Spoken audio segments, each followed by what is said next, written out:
수준 높은 찬양 감사합니다. 우리 옆 사람과 한번 이렇게 인사합시다. 하나님이 은혜 주십니다. 하나님이 역사하십니다.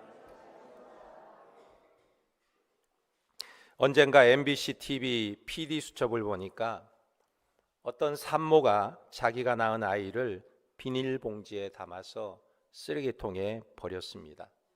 그런데 청소부가 그 쓰레기를 치우다가 봉지에 든 아기를 발견하고 마침 새벽 기도를 마치고 지나가는 목사님에게 그 아이를 넘겨주었어요.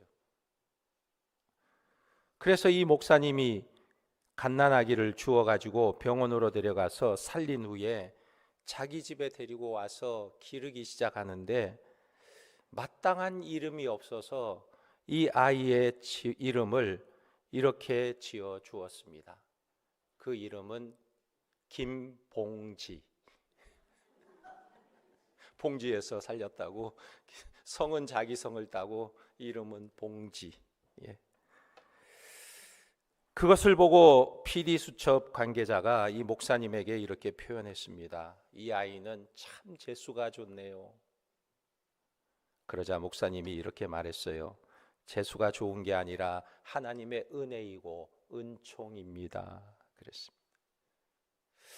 어떻게 보면 이 아이는 버림받은 아이이고 불쌍한 아이지만 목사님이 왜 이렇게 고백했을까요? 이것은 하나님의 택한 백성은 그 삶이 우연히 이루어지지 않는다는 것입니다. 언제나 하나님의 섭리와 인도하심이 있다는 거예요. 우리는 때로는 힘든 일, 어려운 일 또는 버림받는 일을 당해도 그 일을 통해서 하나님께서 나를 새롭게 하시는, 나를 세워가시는 섭리가 있다는 것을 믿어야 하는 것입니다. 오늘 말씀에도 보면 모세의 일생도 하나님께서 이 모세를 인도해 가시는 것을 보게 됩니다. 모세가 태어나자마자 죽을 위기를 만났어요. 히브리인들 중에 건장한 아이를 낳으면 산파를 통해서 죽이라고 바로가 명령을 내렸어요. 그런데 모세는 죽지 않고 애굽의 바로의 공주의 아들로 자라게 됩니다. 어떻게 죽을 운명이 바로의 궁전에 들어가서 공주의 손에서 키워지겠어요? 그리고 40년 동안 애굽의 궁궐 생활을 하고 미디안 광야에서 40년 생활을 하게 됩니다. 그 다음에 이스라엘 백성들을 이끌고 광야 40년을 방황하게 돼요. 그런데 이제 모세가 가나안 땅을 눈앞에 두고 그 시점에 와서 하나님께 간구하는 것입니다. 하나님, 제가 저 가나안 땅에 들어가게 해주세요. 왜 이런 말을 하냐면 하나님께서 이 시점에 모세에게 뭐라고 말씀하셨냐면, 모세야, 이제 너는 내 일을 다 했다. 이제 그만 쉬어라. 광야 40년 동안 이스라엘 백성들 인도하신 한 걸로 너는 족하다. 이제 그만 쉬어라. 모세가 생각할 때, 아니 하나님, 제가 이 40년 동안 이스라엘 백성들을 이끌고 저 가나안 땅에 들어가기 위해 그렇게 노력하고 애를 썼는데 적어도 저 땅에 들어가서 그 땅을 보고 나서 그만두라고 하면 좋을 것 같은데 왜 지금입니까? 왜 지금입니까? 그래서 모세가 23절에 보면 그때에 내가 여호와께 간구하기를 그랬어요. 아주 간절히 하나님 앞에 기도하고 있습니다.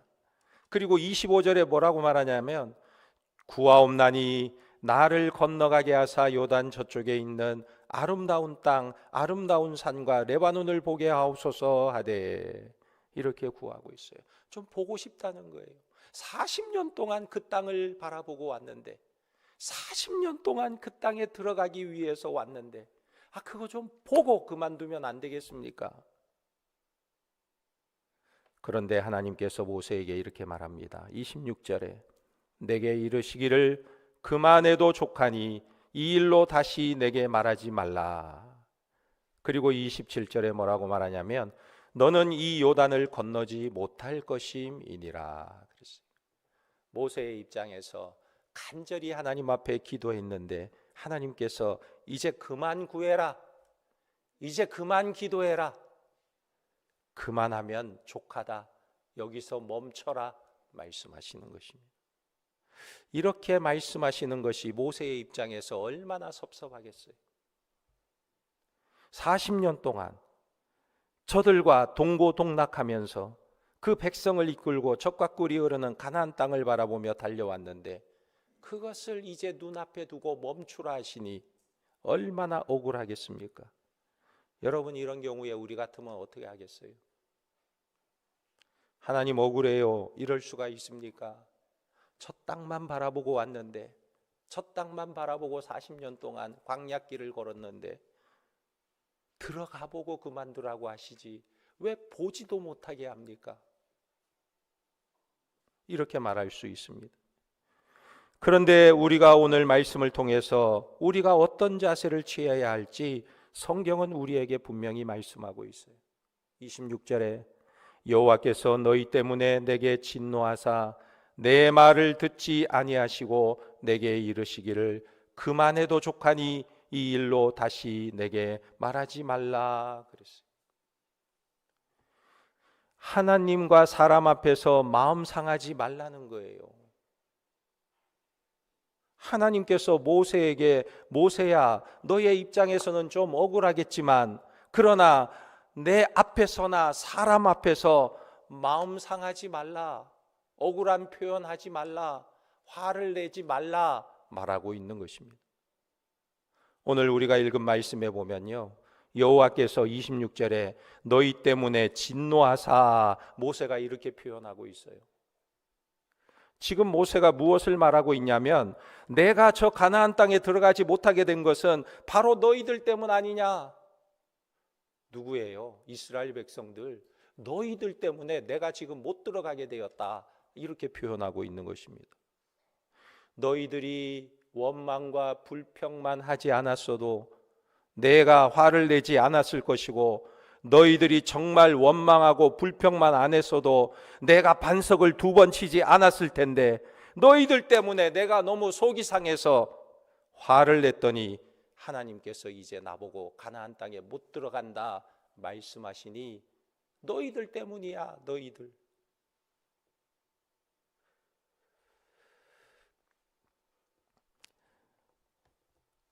물이 없다고 원망하는 이스라엘 백성 때문에, 무리바에서 반석을 2번 치는 사건 때문에 지금 모세가 가나안 땅에 못 들어가게 되었다는 거예요. 출애굽기 17장 1절에서 7절에 보면 이스라엘 백성들이 홍해를 건너 강야로 들어간 다음에 르비딤에서 물이 없다고 모세를 원망합니다. 어째서 우리를 애굽에서 이끌어내어 이 광야에서 목말라 죽게 만드느냐, 우리를 죽이려고 이렇게 이끌고 왔느냐, 백성들의 원망이에요. 그래서 모세가 너무나 답답해서 하나님 앞에 부르짖었습니다. 하나님께 부르짖자 하나님께서 모세에게 말씀하시는 거예요. 출애굽기 17장 4절에 모세가 여호와께 부르짖어 이르되 내가 이 백성에게 어떻게 하리이까? 그들이 조금 있으면 내게 돌을 던지겠나이다. 여호와께서 모세에게 이르시되 백성 앞을 지나서 이스라엘 장로들을 데리고 나일강을 치던 내 지팡이를 손에 잡고 가라. 내가 호렙산에 있는 그 반석 위 거기서 내 앞에 서리니 너는 그 반석을 치라. 그것에서 물이 나오리니 백성이 마시리라. 모세가 이스라엘 장로들의 목전에서 그대로 행하니라. 하나님께서 뭐라고 말씀하셨습니까? 내가 호렙산에 있는 그 반석 위 거기서 너 앞에 서 있으리니 그 반석을 네가 치라. 하나님이요, 반석 위에 서 계실 테니까 네가 그 반석을 치라는 거예요. 누구를 치라는 겁니까? 하나님을 치라는 거예요. 그러면 물이 나올 것이다 그랬어요. 여러분, 하나님께서 모세에게 반석을 치면 물이 나온다고 그랬는데 사실은 그 반석 위에 누가 서 계셨냐면 하나님이 서 계신 거예요.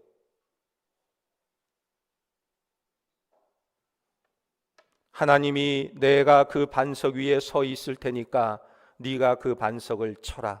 그러면 물이 나올 것이다.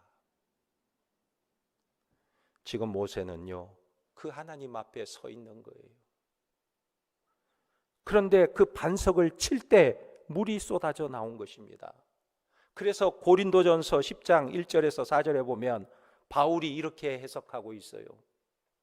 형제들아, 나는 너희가 알지 못하기를 원하지 아니하노니 우리 조상들이 다 구름 아래에 있고 바다 가운데로 지나며 모세에게 속하여 다 구름과 바다에서 세례를 받고 다 같은 신령한 음식을 먹으며 다 같은 신령한 음료를 마셨으니 이는 그들을 따르는 신령한 반석으로부터 마셨음에 그 반석은 곧 그리스도시라. 할렐루야. 이스라엘 백성들이 반석에서 나온 물을 마셨습니까? 그들을 따르는 신령한 반석으로부터 마셨다. 누굽니까? 예수님으로부터 저들이 생수를 마셨다는 거예요. 예수님이 저들을 따랐다는 거예요. 광야길을 갈 때 불기둥과 구름기둥이 저들에 앞서서 간 것만 아니라 예수님이 반석이 되셔서 저들의 일거수일투족을 항상 따라다니고 동행하셨다는 것입니다. 광야에서 물을 낸 반석은 그들을 따르는 신령한 반석 예수님이었다는 거예요. 근데 이 예수님을 친 거예요. 모세가 쳤어요. 왜? 하나님이 치라 하시니까 쳤어요. 그래서 물을 냈어요. 그래서 저들은 광야에서 목말라 죽지 않고 살게 된 것입니다.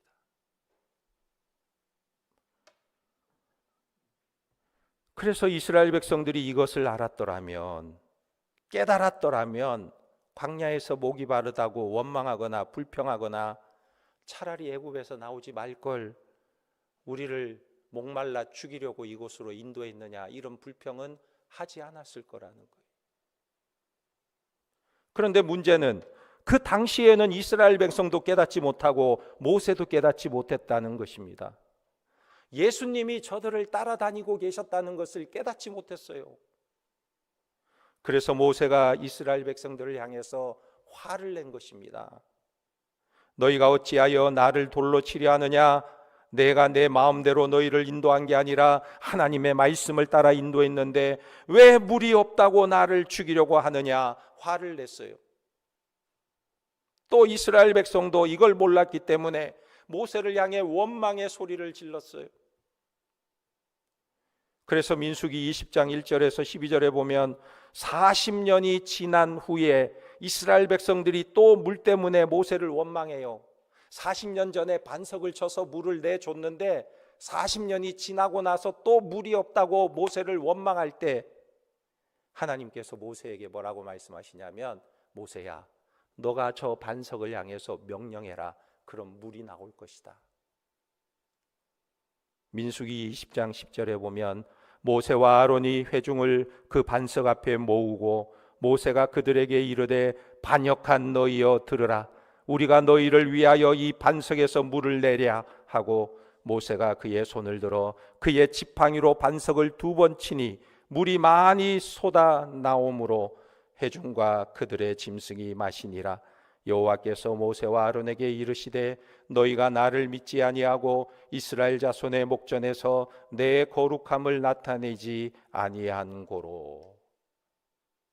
아니 40년 전에는 반석을 치라고 하셨던 하나님이 왜 이번에는 반석을 2번 쳤다고 해서 너희가 내 거룩함을 드러내지 않았다 이렇게 꾸짖으실까요?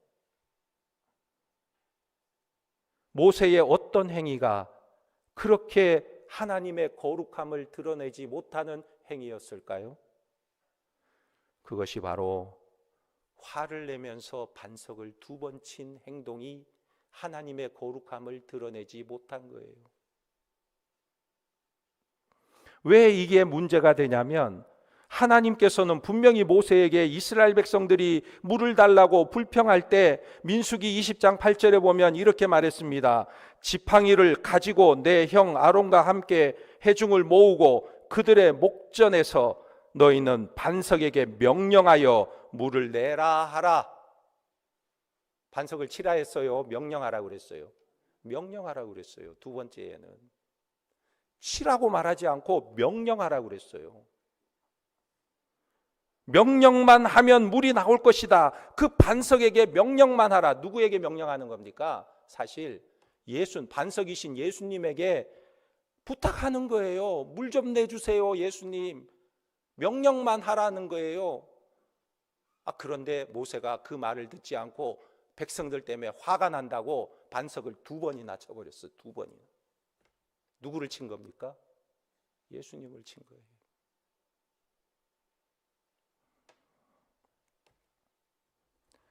말만 하면 물이 터져 나올 것이라 그랬는데 말은 하지 않고 자기 혈기로 화를 내며 반석을 2번 치니까 하나님의 거룩함을 드러내지 못한 거예요. 뿐만 아니라 그 반석 위에는 누가 계신다고 그랬죠? 예수님이 계신다고 그랬어요. 40년 전에 이미 한번 쳤으면, 한번 쳐서 물이 솟아났으면 그곳에 하나님의 역사가 있는 것을 알고 이제 하나님의 말씀 따라 명령만 내리면 될 텐데 자기 혈기로, 자기 감정으로 반석을 2번 지팡이로 쳐버린 것입니다. 이것이 하나님의 거룩함을 나타내지 못한 거예요. 그래서 하나님이 이렇게 말씀하시는 겁니다. 너희는 이 회중을 내가 그들에게 준 땅으로 인도하여 드리지 못하리라 하시니라. 모세가 가나안 땅에 들어가지 못하는 이유가 무엇입니까? 얼마나 고생하고 얼마나 수고하고 얼마나 애를 쓰고 얼마나 하나님의 뜻대로 그가 살았어요. 그런데 한순간 혈기 부리는 것 때문에, 한순간 화를 내는 것 때문에 이렇게 엄청난 결과를 가져오게 된 거예요. 우리가 아무리 하나님을 40년 동안 열심과 성심으로 잘 섬겼어도 한 번 혈기를 내면 공수표예요, 공수표. 하나님을 믿는 백성들은 언제나 어떤 어려움과 어떤 절망과 어떤 환경 속에서도 하나님 살아계심을 믿고 그 거룩함을 드러내야 되는 것입니다. 우리가 하나님 앞에서 하나님이 마치 일하지 못하는 것처럼 혈기 부를 때가 있어요. 하나님이 안 계시는 것처럼 내 목소리를 높일 수도 있습니다. 그러나 하나님이 살아계시고 하나님이 역사하시는 거예요.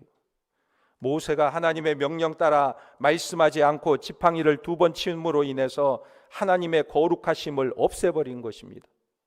왜 이렇게 모세가 했을까요? 그 마음이 상하고 화가 나서 그렇게 한 거예요. 그러므로 약속을 믿고 하나님을 신뢰하는 사람은 언제나 어떤 상황 속에서나 하나님을 믿고 신뢰하며 의지하며 하나님의 말씀에 순종하는 삶을 살아야 하는 것입니다. 이것이 얼마나 중요한지 몰라요. 그리고 하나님께서 2번째로 모세에게 그만해도 족하다 이렇게 말씀하셨습니다. 이 말을 들을 때 우리는 여기까지가 내 사명이구나 하는 것을 깨달아야 하는 것입니다. 모세는요 깨닫게 되었어요. 여기까지가 내가 할 일이구나. 사실 인간적으로는 좀 더 했으면 좋겠는데, 좀 더 나갔으면 좋겠는데, 가나안 땅만 딱 보고 죽었으면 좋겠는데, 이게 인간적인 생각이에요. 하나님은 여기까지만 해라. 이게 우리의 사명이라는 것입니다. 어떤 사람은 모세가 가나안 땅에 들어가지 못한 것이 마치 구원받지 못한 것처럼 말하는 사람도 있어요. 그러나 모세는 하나님이 아주 귀하게 여기는 하나님의 사람이었습니다.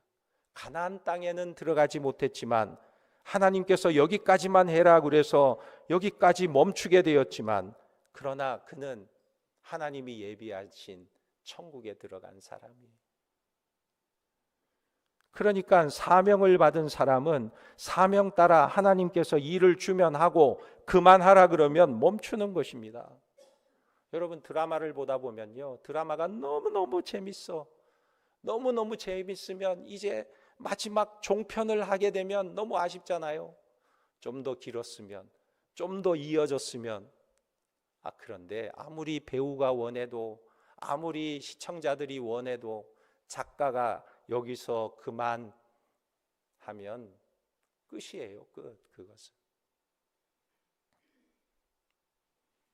대본이 마무리하면 거기서 끝이 나는 것입니다. 하나님도 마찬가지입니다.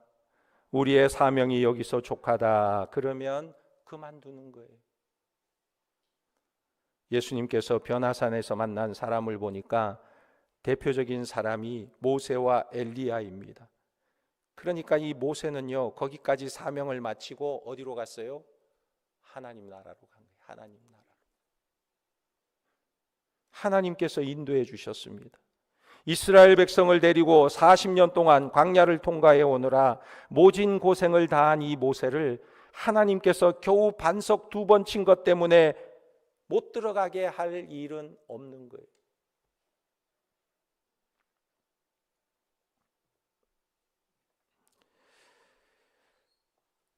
하나님께서 모세에게 변화산에서 그 모세의 영광을 보여주신 것은 그의 미래가 거기서 끝난 것이 아니라는 것을 분명히 보여주고 있는 것입니다. 하나님이 그의 걸음을 인도해 주셨다는 거예요. 이스라엘 백성을 데리고 40년 동안 광야를 통과해 오느라 모진 고생을 다한 이 모세를 하나님께서 겨우 반석 2번 친 것 때문에 못 들어가게 하신 것은 아닙니다. 모세는요, 이것 때문에 불평하지 않았어요. 하나님의 말씀에 순종하며 이제 하나님께서 그만두라 하는 것을 그는 자기의 사명으로 받아들이게 된 것입니다. 찰스 콜슨의 러빙갓이라는 책에 보면 이런 이야기가 소개되고 있어요. 4세기에 텔레마쿠스라는 수도사가 있었는데 이 사람은 한평생 수도원에서 채소를 가꾸고 말씀과 기도와 연구하면서 기도 생활을 하는 그런 수도자였습니다. 그러던 어느 날 이 텔레마쿠스는 주님께서 자꾸 마음에 감동을 주시는데 자신이 로마에 가기를 원하시는 거예요. 평생 수도원에서 말씀과 기도와 경건 생활과 성경 연구만 했는데 로마로 가라 그러니까 도대체 내가 로마에 가서 무슨 일을 할 수 있습니까? 무엇을 해야 합니까? 이렇게 의문을 가지면서도 성령의 인도하심 따라 로마로 가게 되었습니다. 그런데 그의 마음에 두려움이 있었어요. 왜냐하면 자기가 거기 가야 하는지 거기서 어떤 일을 해야 할지 몰랐기 때문에 그랬습니다. 그런데 그의 마음에 어떤 확신이 하나 생겼어요. 분명히 하나님께서 나를 로마로 인도하시는 것이구나, 하나님의 뜻이 있겠구나 하고 로마로 갔는데 로마에 가서 보니까 마침 이 로마는 고투족과 전쟁을 해서 승리를 거두게 된 것입니다. 전쟁에 승리하면 어떻습니까? 전쟁에 승리하게 되면요, 승리한 나라가 그 상대방의 모든 전리품을 가지고 오고 또 사람들도 노예로 다 잡아오는 거예요. 그래서 이들이 흥분의 도가니가 되어 있는데 수천 명의 군중들이 어디로 몰려가고 있는 모습을 보았습니다. 가서 보니까 로마의 거대한 원형 경기장으로 가고 있는 거예요. 그래서 따라가 보니까 이 로마의 거대한 원형 경기장에서 검투사들이 서로 싸우고 있는 모습을 보게 된 것입니다. 어떤 싸움이냐면 둘 중에 한 사람이 죽을 때까지 싸우는 거예요. 한 사람이 죽을 때까지 싸우는 거예요. 피를 흘리고 죽을 때까지 싸움을 하는데 사람들이 열광적으로 소리를 지르면서 흥분의 도가니가 되어서 그 싸움을 너무나 즐기고 있는 거예요. 어떻게 사람을 칼로 죽이는 그 현장에 사람들이 그렇게 열광하고 그렇게 기뻐하고 그렇게 환호하면서 그 흥분의 도가니 속에 즐기고 있을까? 그래서 이 텔레마쿠스가 그 모습을 보고 뛰어가서 소리치기 시작했습니다. 검투사들이 싸우고 있는 그 자리에 달려가서 소리쳤어요. 그리스도의 이름으로 멈추세요. 예수 그리스도의 이름으로 멈추세요. 외친 거예요. 그러자 사람들이 막 야유하기 시작했습니다. 아니, 저 수도사 같은 사람이 여기 와서 멈추라고 소리치니 저 사람을 죽여라, 저 사람을 죽여라. 막 사람들이 소리치며 흥분하기 시작했습니다. 그러자 검투사가 군중들의 흥분 소리에 고개를 돌려 그 수도사를 바라보면서 자기가 가지고 있던 창을 들어 그 수도사를 찔러 죽였어요. 검투사의 창이 그의 가슴에 꽂혔을 때 텔레마쿠스는 소리치며 쓰러지게 되었습니다. 다시 한번 외친 소리가 그리스도의 이름으로 멈추시오 외치면서 쓰러졌어요. 그런데 놀라운 일이 일어났습니다. 사람이 죽는 모습을 보면서 환호성을 지르며 열광으로 흥분했던 사람들이 이 검투사가 창에 찔려 죽는 모습을 보면서 그 장내의 모든 사람들이 싸늘하게 숙연해지기 시작한 거예요. 그리스도의 이름으로 멈추시오 하고 죽는 그의 모습을 보면서 숙연해졌어요. 그리고는 사람들이 하나둘씩 그 원형 경기장을 떠나기 시작했습니다. 그때 이후로부터 로마의 원형 경기장에서는 검투사의 싸움, 사람을 죽이는 싸움이 사라지게 된 거예요. 한 사람 그리스도인의 죽음 속에 하나님의 역사가 나타나고 있었던 것입니다. 그런데 우리 마음속에는 이런 생각이 들어요. 하나님이 왜 이 수도사를 죽였을까? 왜 죽였을까? 하나님이 일하시는 방법이 꼭 이렇게 일을 하셔야만 될까? 이런 생각이 우리 마음에 들 때가 있습니다. 하나님이 왜 이 텔레마쿠스를 통해 검투 시합을 중지시켰는지 우리는 잘 알지 못해요. 그러나 하나님께서 이 텔레마쿠스를 그런 일에 사용하셨다는 것을 우리는 분명히 믿게 되는 것입니다. 그의 죽음으로 인류에는 새로운 역사가 시작된 거예요. 하나님이 그를 사용하신 거예요. 우리 삶에도 보면 어떨 때는 모순 같은 일들이 일어납니다. 나에게 왜 이런 일이 일어나고, 나에게 왜 어려운 일이 찾아오고, 나에게 왜 막히는 일이 생길까? 그럴 때 우리 마음이 낙심될 때가 있고, 하나님 왜 이렇게 하십니까? 물어볼 때가 있어요. 하나님 앞에 왜 이렇게 하십니까? 묻게 될 때가 있어요. 그러나 여러분, 하나님은 분명한 모든 일에 하나님의 뜻이 담겨져 있는 줄 믿으시기 바랍니다. 그러므로 우리는 하나님께서 내게 맡겨주신 사명을 충실히 감당하는 것이 중요한 것입니다. 하나님이 내게 허락하시면 허락하시는 데까지, 하나님이 원하시면 원하시는 대로 나 자신을 하나님 앞에 드리며 하나님의 뜻에 따라 순종하며 나아가면 되는 거예요. 결론적으로 가나안 땅에 들어가는 것을 거절당한 모세는 하나님 앞에 어떻게 평가를 받고 있는지 우리가 바라볼 수 있어요.